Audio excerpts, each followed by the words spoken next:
அடியார்களே, 384வது பிரதோஷமாக அடியேனும் ராமேஸ்வரம் ஐயன் பண்டார சுவாமிகளும் போரூர் ராமநாதேஸ்வரர் ஆலயம் வந்து நந்தியம்பெருமானுக்கும் சிவபெருமானுக்கும் நடந்த அபிஷேகம் ஆராதனையை பார்த்து மனமகிழ்ந்தோம்.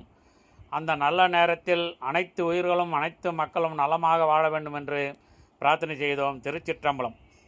திருச்சிற்றம்பலம். அடியார்களே, அடியேன் போரூர் ராமநாதேஸ்வரர் ஆலயத்தில் பிரதோஷ சிறப்பான நாளில் ராமேஸ்வரம் ஐயன் பண்டார சுவாமிகளுடன் வந்து நந்தியம்பெருமானுக்கும் சிவபெருமானுக்கும் நடந்த அபிஷேகம் ஆராதனையை பார்த்து மனமகிழ்ந்தேன்.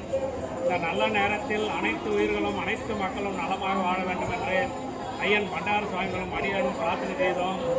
இந்த ஆலயமானது மிக மிக பழமையான ஆலயம். ராமபிரானே இந்த ஆலயத்திற்கு வந்து எல்லாம் வல்ல சிவபெருமானுக்கு பூஜை செய்த இந்த சிறப்பான ஆலயம் குரு தலமாக விளங்குகின்றது.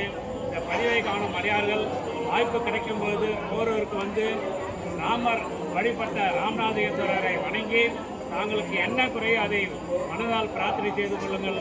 விரைவில் உங்களுடைய குறையில் நீங்கி சிறப்பாக வாழ்வீர்கள். திருச்சிற்றம்பலம் தில்லையம்பலம். திருச்சிற்றம்பலம் தில்லையம்பலம்.